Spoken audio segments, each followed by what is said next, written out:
All right, go ahead. Yo, what's up, ASL? This is the week one power rankings with Hutch and Milan. This is new for me, so please bear with me. But I'm very excited to do this with you guys. Um, well, it was a very hyped up week. Week one is always one of the most intense week because you want to grab momentum as soon as possible. If you win week one, things are looking great for you. If you lose week one, you're kind of bummed. I assume you will be kind of bummed, but nothing is lost yet. Nothing is lost yet. So let's get right into picks number 14. Hutch, who do you have in place 14? All right, so we both put Inter Milan coached by Static. I'm gonna go ahead and give my reasoning first. Basically, in Static's game, he looked like he didn't know what he was doing. He underprepped Hitmonchan. He stayed in with Pyukumuku too long and eventually got 6-0'd. You cannot be getting 6-0'd by a Mon that did not swap out once in week one. Yeah, absolutely agree. Static, there are two ways to approach this match. One, I could respect you as a person and appreciate the effort you put in, but tell you it wasn't good enough. I think you know it yourself as well. Or I could just straight up bash this entire game. And I don't want to bash you, man. I like you. You don't deserve it like that, but you should step up your game. I know what you're capable of. This is not the Static I know. You clearly underprepped. You clearly made some misplays. Uh, Hutch is absolutely right. Keister basically only used one mon. One fucking mon. I mean, come on. It hit the turn, it hit the field turn one, and it didn't move for 40 turns. Yeah, it just didn't leave the field. I mean, it's Yeah. that's pretty impressive. It was nuts. It was nuts. Yeah, impressive on Keister's part, but Static just underprepped it. And to be fair, he doesn't have a lot of things to beat Hitmonchan. Yeah, Still, yeah. like maybe, So moving on to number 13, we have also the same person, and we have the Slow Bohemians, coached by TJ. And actually, when I started playing Mons, I was in TJ's league, so I know this guy pretty well. I know what he's capable of, and same counts for you, TJ. Just what I said for Static. This is not you. I know what you're capable of, and this is clearly. I was kind of disappointed when I saw it because I helped you draft the team. Your team is really looking clean, if I say so myself, but you just misplaced your win cons. You already had a tough time versus Drill, and then you just let the 2 months being Seismitoad and Umbreon, which could kind of take on the Drill as well, get weakened so early, and then you just lost. You just lost. I mean, unfortunate happens. Better luck next week. yeah. So I was also in that league, and I'm still in that league that TJ had. And while his team, yes, it's very good. I actually helped him playtest during this match, and while we were playtesting, we probably retested like 4 times. There was literally no scenario where he actually lost better than a 3-0. He had a pretty terrible matchup, but yeah, like you said, he stacked off Umbreon and Seismitoad, which were his only ways of actually maybe winning the game. So keeping those around, he might have gotten bumped up a couple spots. Yeah, for sure. But yeah, he had a terrible team matchup. Yeah, I 100% agree. All right. So moving on to number 12, we have different opinions. I actually put the Arcane Arcanines at 12, and you put the St. Louis Swablues at 12. So Yes. I put the Arcane Arcanines at 12 just because um, Ian, for being such a good player, I don't ever expect him to be 6-0'd, and he got 6-0'd. Yes, TCP has a very fantastic team. Ian's team is pretty good though as well. Um, Oh yeah. it was the same thing with Static. It's like Ian, you didn't look like you knew what you were doing in that game, and it's not to say that you're bad at Mons. Of course you're not. You're very good. You're like top three in wins of all time in ASL, but you didn't perform as well as I've seen you play in the past. So Yeah, go for sure, for sure. so go ahead and talk about the Um, swaps. yeah, I put the St. Louis Swablues, aka Malone, at number 12. Well, Malone, I said at the beginning I was going to put you at the first spot if you won, because you are co-coached by Shadow and you can't lose ever when Shadow is your co-coach. But you just you just proved that entire statement wrong, like week one already. And I'm like, bro, come on, man. Like, you executed your Z move well on the Necrozma. You knew it was a big threat versus your team, but I think you kind of overlooked the real threat to your team being Rotomo, and that Mon just destroyed you. You didn't have lots for it. You kind of misplayed around it, in my opinion. I think you can do better, man. Let's hope for a better next week. Yeah, for sure. Um, Moving on to number 11, we have I put the Swablues at 11, but you put the Florida Floatsels at 11. So go ahead and Yeah, talk about man. the Florida Floatsels. Well, I put the Florida Floatels at 11. Rocker, I'll give you this. The game you played versus Excellent Name was my favorite game to watch this week one. I absolutely loved it. I like quick offensive battles, but you made some odd calls, if I say so myself. First of all, Deoxys speed is like broken, and you just wasted it. You misplayed it really hard. You first let it get weakened, and then you swapped it in when you had the free switch on a Mamoswine to just get ice sharded to oblivion and lose your probably best check to the Tapu Koko Yeah. because it's faster, and I just didn't agree with it. What I also didn't like is that you misplayed, in my opinion, your Pangoro. Pangoro looked absolutely fantastic this match because nothing on these kind of offensive teams can handle such a strong, powerful mon like Pangoro. Like, you let it get weakened. You kind of misplayed around it with the Drapion, which set up a T spike on you, which in the end cost you quite a lot. The poison really helped. Excellent name cleaning up that game. And I think Pangoro is an absolute big staple on your team. And I think next week you should definitely consider playing more carefully with such a strong wall breaker. Yeah, I agree. And I'm going to give some reasoning for Rocker when I get to his. But I put the St. Louis Swablues at number 11 just because it was a 3-0. And yeah, like you said, he did use his Z move well. It worked to perfection. But really, he never had offensive momentum. It was always Susie either coming in with Kiram or coming in with Rotomo and forcing Malone out every time, which is not a good way to play the game. You don't want to be on the back foot. And Malone really didn't make a whole ton of doubles to try and capitalize on those.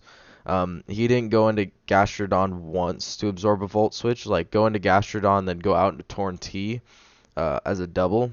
You got to make risky plays like that when you're on the back foot, and I really never saw Malone make those doubles, so that's why I put him at 11. All right, so moving on through 7, 8, 9, and 10, I'm going to go ahead and talk about Rocker, which I put at number 10 because Yes. you put Ian at 10. Yeah. So, um, I put Rocker behind someone like TG who got 3-0'd. Yes, while he got 2-0'd, it should have been a 4-0. In all honesty, he got a very lucky Flare Blitz burn on the Arcanine, which saved him from like getting almost swept by Hawlucha. It was either gonna be a 5-0 or a 4-0, and he Well, yeah to be fair, Weevil would just have picked it off with Ice Shard. Pretty yeah sure. well, not with the defense boost. I think Hawlucha would have lived to a degree with the I didn't calc it. Maybe defense right. boosts with like drain punches. I think I don't know. It would have been pretty close. But what's it called? He I don't think his prep was that good. His only like check bar Arcanine for the Kartana was Garchomp, and he did not bring fire coverage whatsoever on that thing, which I think is a huge misplay because he can actually have all he needs is like dragon coverage, ground coverage, and fire coverage. That's really all he needs. It hits Ian's entire team. So I don't really understand why he didn't bring fire moves on that, but he did work it back to a 2-0 with his Weavile. Yes, and I have Arcaninus, aka Ian, at place number 10. I absolutely love Ian's team. I'm a big fan of it. I'm also a big fan of Ian. Shout out to Ian. But uh, what I didn't like about this match is that Ian went kind of too memey with his sets.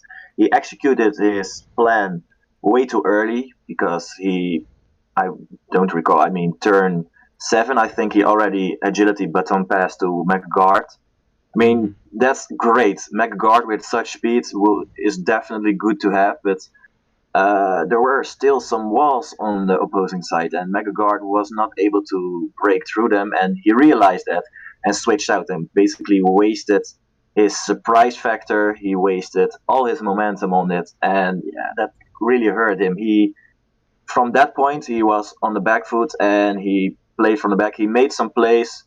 I didn't agree with all of them, but he had to make some plays, so he did make some plays at least. So I can respect that, but it's not it wasn't good enough.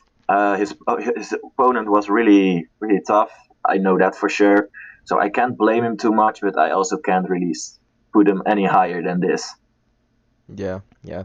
Like, I'm surprised they didn't like side shock the Reg Ice at least once, because that was coming out every Yeah. time. Mm-hmm. But we both have the BC Bib Rolls at number 9, so go ahead and talk about why you put TG at 9. Um, why did I put TJ at 9? Well, TG, first of all, last season was TG was a big menace. So keeping that in mind, TJ is a phenomenal player. First of all, but he didn't have the easiest of matchup versus Hutch, aka you. So Hmm. it was a tough match for him. Um, but what really costed TJ is that he couldn't really make his comeback in that match. He struggled a lot. He had the Mew. Mew probably was his win con or something funky, but it got absolutely demolished by Z Dark Pulse. So that really put him on the back foot. Superior was a great set. Great set. It put a lot of pressure on Hutch's team back. It kind of swung the momentum back in your favor. It was just not good enough. Volcarona was also really strong looking versus Hutch's team to break the Cresselia potentially. But yeah, it just came short, and yeah, Cresselia basically walled the shit out of your team, and yeah, it didn't end up well for you. So I can't put you any higher than this, man. Yeah, so I put him at 9 just because I might have put him lower just because he didn't play the game as well as I think he's played it in the past, but he is that good, so I'm putting him a little bit higher. But yeah, I got rid of his wall core in a matter of 2 turns. Granted, he thought I was Scarf Thundy, and I played it like a Scarf Thundy. But he shouldn't have risked Mew like that. There was really no reason. He could have just gone straight Serp. It lives any hit. Yeah, the Serp set was great. It allowed him to make my Piloswine Mineral Ice Shard him, which brought it back to a 3-0 instead of a 4-0. But yeah, I think he should have capitalized on my Thunders being out with Volcarona because Volcarona could have set up on my Thunders, and yes, Flareon takes a +1 Psyche MZ, but still, I think he should have capitalized on Thundurus with his Volcarona to try and set up and sweep me. So, at number 8, we both have Washington Wailords, coached by Cam.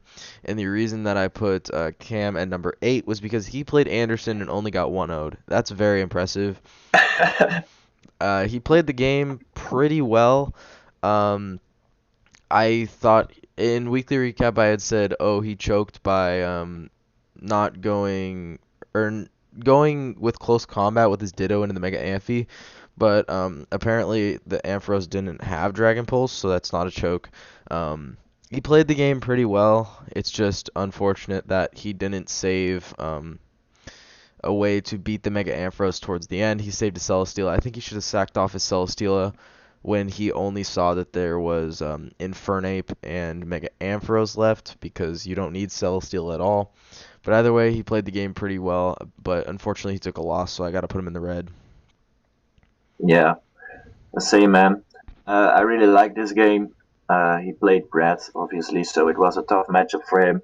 The Prime Arena set was great. It absolutely destroyed Anderson. Like, it absolutely destroyed him. Reuniclus wasn't even able to take the hits.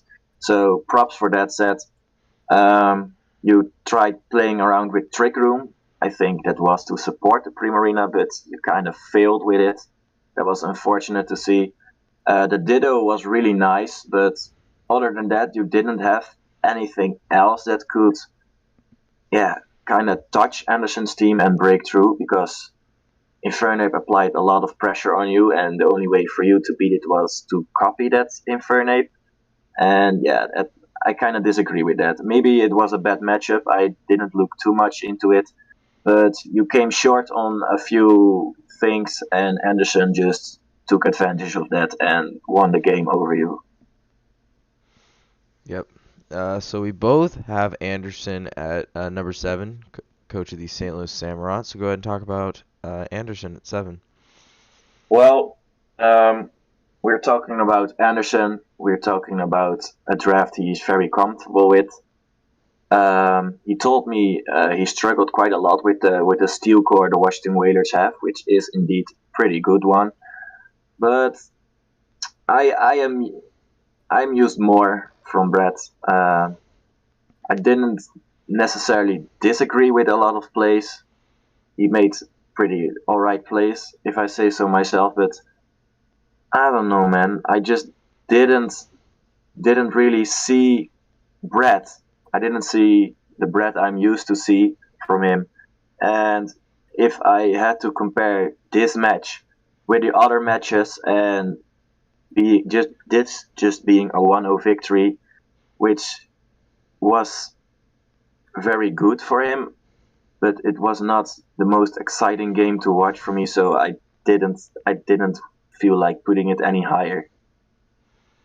Yeah, I can see what you mean, but the thing is Anderson his play style is more of a bulky offensive and his team now is a lot more trending towards the Balance. hyper offensive side.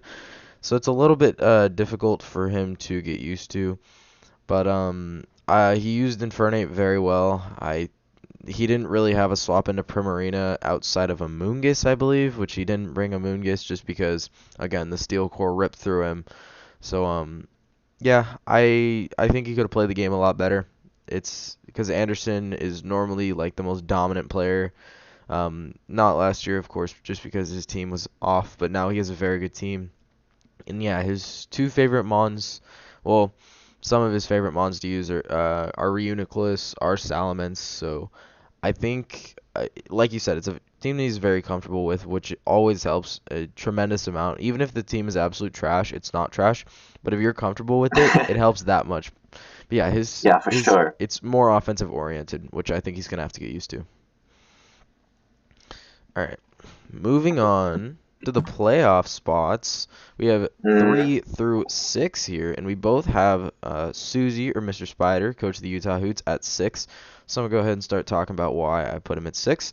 And I put Susie at 6 because he got a nice 3-0 victory where he really used his win cons effectively, Mo and Kurum, and he knew that they put on a lot of pressure, and Malone knew that too.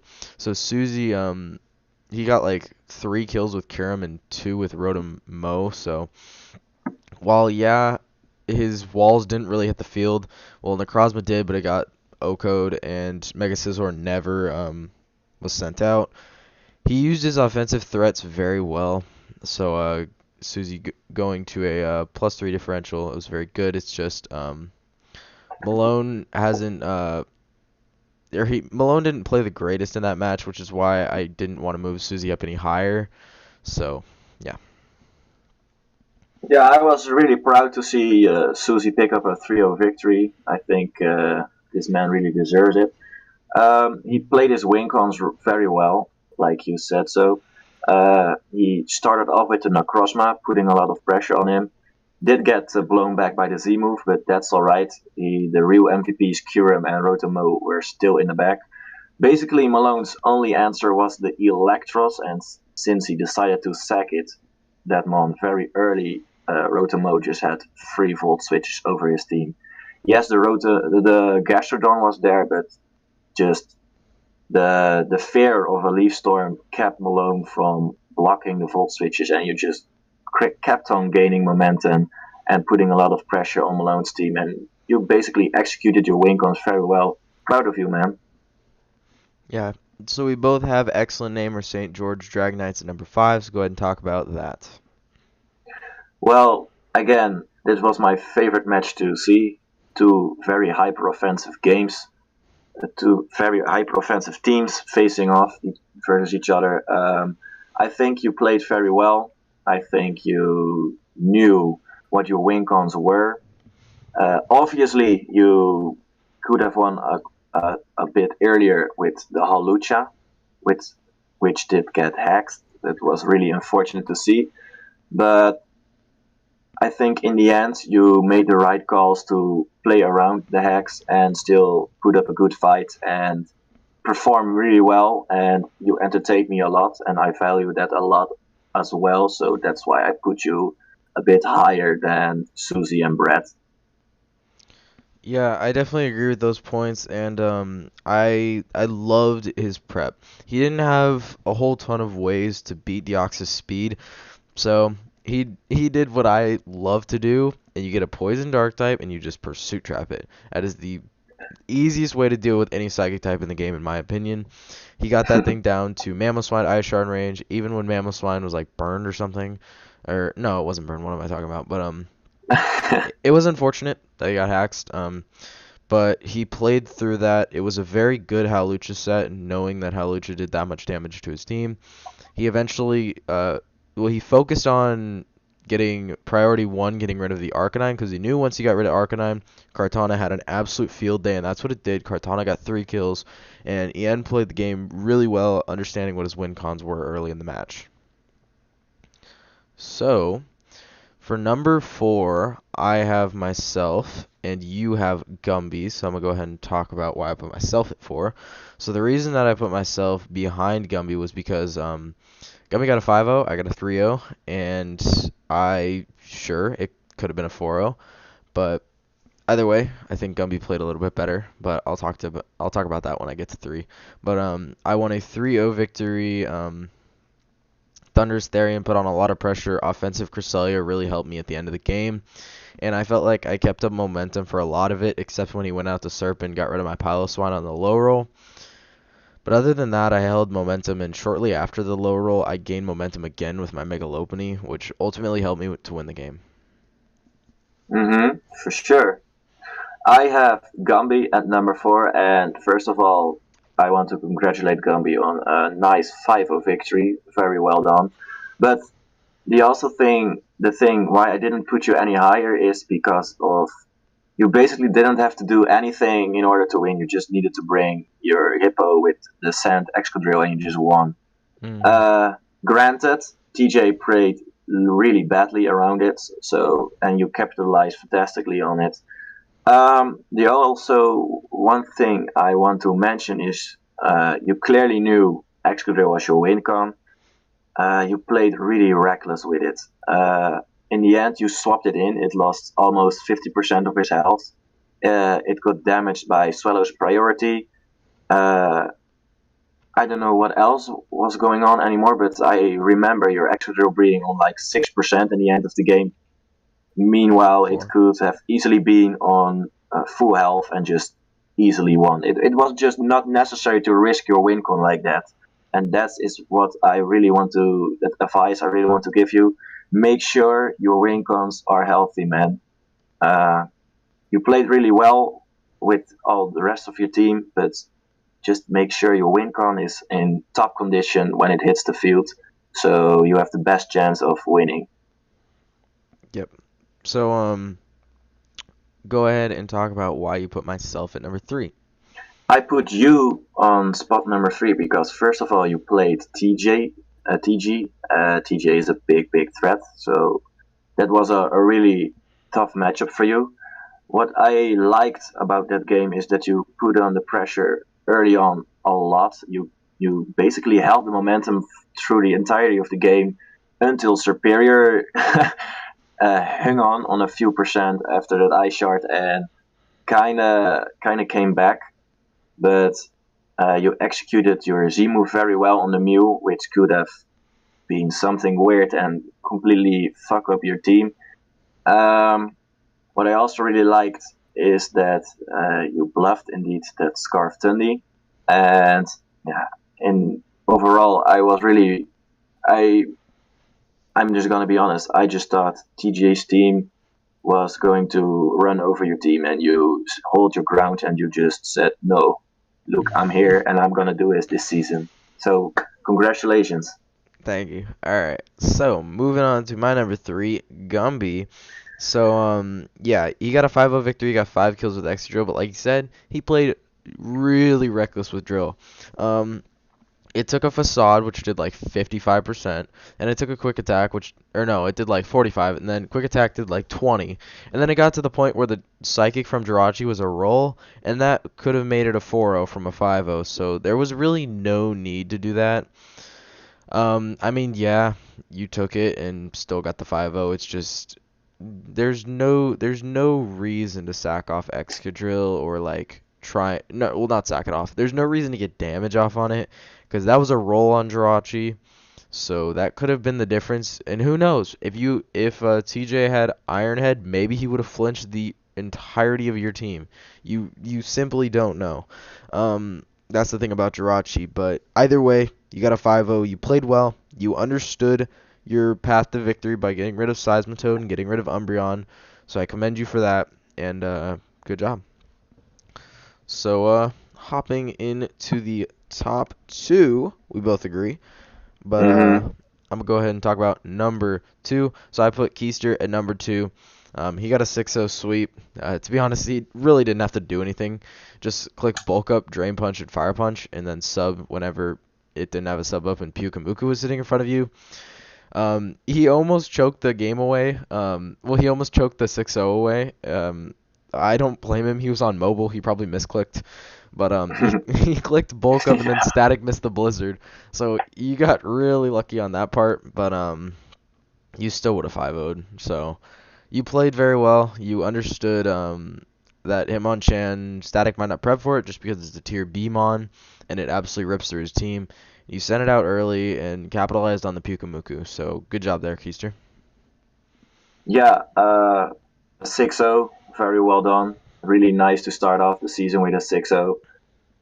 This game was so confusing for me. I just didn't understand how it was possible to just 6-0 right out of the gate with one mon, and we're talking about one mon. Like it's not we're not talking about like Landorus. We're not talking about Zygarde, one of the big top tier threats. We're talking about Hitmonchan. Like, come on, how is Hitmonchan that good for the entire match? How is it not being swapped out? I just don't understand.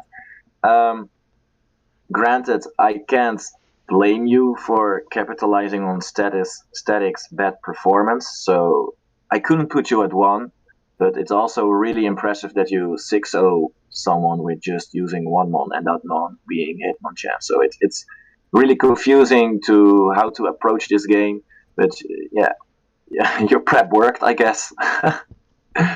Yeah, going back to the thing about 6-0ing turn 1, I've done that before, but it was also a stored power Megalodios, so that's a Yeah, little bit but there's different. a big difference between Latios and Hitmonchan. That's a little bit different. All right, Yeah. so go ahead and talk about why you put the Heart for Whalmers at number 1. Well, I was pleasantly surprised by the performance of the Crispy Panda. Um, Quality prep. He really played the right plays. He really made the right calls when he needs to. But he didn't need to play aggressive or anything. He just played safe. He just waited and waited until Victini kind of cleaned up the game. And I mean, I can't blame him for that. Well done. Yeah, he did understand his win cons as well, and 6-0ing a player like Ian is not an easy thing to do. I've done it before, but it was also on a bunch of hacks in season 1. You guys will see that in the Thursday weekly recaps of season 1 eventually. But yeah, he played very well. His team is absolutely ridiculous. But his team, I don't think he had a very good matchup in all honesty. Ian had a fair amount of ways of beating him, whether that be dual dance Yeah. Landorus or the speed pass into Mega Gardevoir. I think Ian had a better matchup over TCP, But TCP played very safe. It was a good bring on Regice to capitalize on the Mega Gardevoir. I would have brought Assault Vest Victini, but that's just me. Um, Probably would have gotten crit though. God, having flashbacks of week 13. Oh God. But yeah, TCP you played very well and you got a nice 6-0. So Yeah, for sure. go ahead So and wrap it up. that rounds it up. I hope you guys enjoyed. I hope you guys liked it. If you guys disagree or want to share calcs with me, like I was on the wrong end, please let me know. I'm always happy to see your sets. I am happy to see your creativity. I will definitely value that in my rankings. And yeah, until next week. See ya. All right, we'll see you guys. Goodbye.